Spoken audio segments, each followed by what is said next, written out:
Welcome back, brothers and sisters. I am Braden. This is Langley Outdoors Academy, and thank you for stopping by.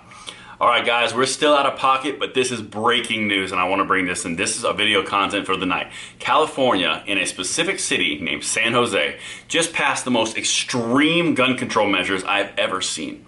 In fact, if you want to catch up, I did a video on the mayor's proposals about 4 to 5 days ago.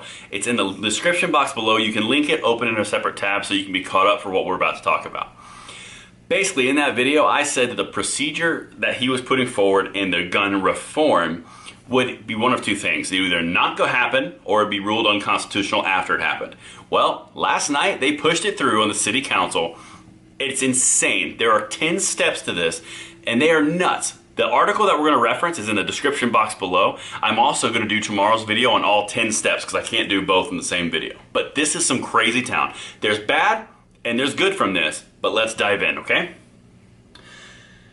All right, first thing, San Jose city leaders approve sweeping new gun control measures. Okay, yeah, oh, it's sweeping. All right, listen to this. And then we're going to get to where it turns good in the end. San Jose city leaders late Tuesday approved sweeping gun control measures first proposed in 2019 after the Gilroy Garlic Festival mass shooting and met with renewed urgency after a May 26th mass shooting at San Jose VTA yard. San Jose Mayor Sam Liccardo outlined the controversial 10-point plan last week. That's the video that we did last week.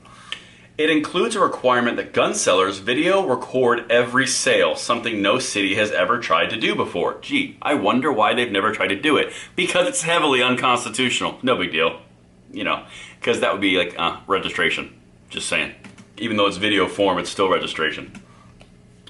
Some of the most disputed parts of the plan would force all owners to buy gun liability insurance and pay a fee to offset the damage done by gun violence measures that they admit will face court challenges.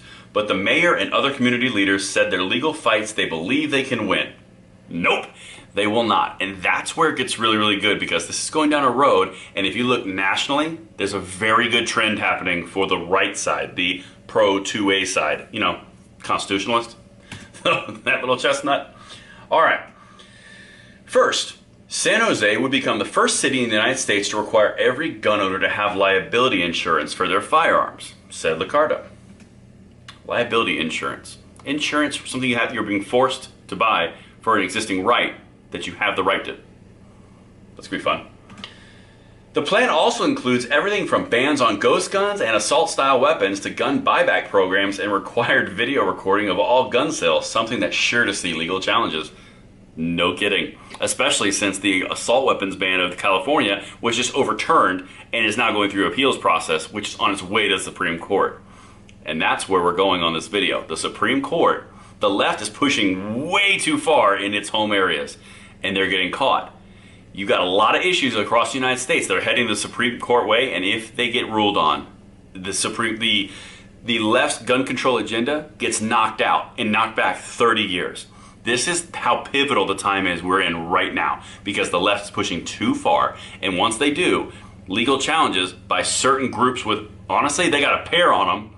I'm going to talk about them in a second. They're making moves, and it's heading towards the Supreme Court in multiple different ways. We've got New York, California, and Illinois, and now another California heading in that direction. It's going to take time, but it's going there. But that's kind of where it gets really, really interesting. Gun rights groups are already promising challenges. The Firearms Policy Coalition told NBC Bay Area they're putting government officials on notice. If you ban constitutionally protected firearms or conduct, we are coming for you. Okay, so two things here. First of all, shout out to the Firearms Policy Coalition. I've been watching them over the past 6-7 months, and they've done some really good work from the East Coast all the way to the West. They've been involved in some very key pieces of legislation that are being overturned through lawsuits and judicial action. Hat tip, gonna be honest, they're doing really, really great work, and I'm gonna start reaching out to them because I wanna talk to them. But the other thing here, if the Supreme Court starts ruling on all these far left proposals and far left laws that they're passing, like they're hinting on doing.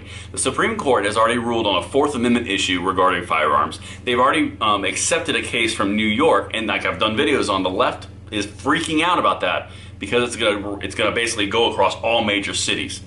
If the New York loses that Supreme Court case, and they are forced, and the Supreme Court sets the precedent of law saying you can't prohibit people from embracing their Second Amendment rights in public. Chicago, Los Angeles, Oregon, Washington, D.C., all of these states have to abide by that because New York screwed the pooch. Now, imagine that exact same concept from Los Angeles, from California, from Chicago with FOID cards. They are pushing too far left and it's all unconstitutional, and Supreme Court is finally picking them up. This is one hell of a time to be alive. Now, this stuff right here that this mayor of San Jose is doing is flat out unconstitutional, and it's easy to see it's unconstitutional. But they're pushing the ball too forward, and they're going to get caught in court, and that's when it's going to fall apart for them across the whole nation. This is a hell of a time to be alive and be an advocate for the Second Amendment. I am proud to be here with you guys. I love the fight that we're in, and I'm proud of every single person who's done a lot of things that's made them a little uncomfortable, like contacting your senators, House Representative members, getting out there and knowing and sharing these videos, because I know that sometimes it's hard to do these things, but you're doing amazing work, and look what we've accomplished in 6 months when we shouldn't have accomplished anything. I can't wait to spend the next 6 months with you. And until tomorrow, when we talk about these 10 rules that they just passed in San Jose, I'm Braden. See you later.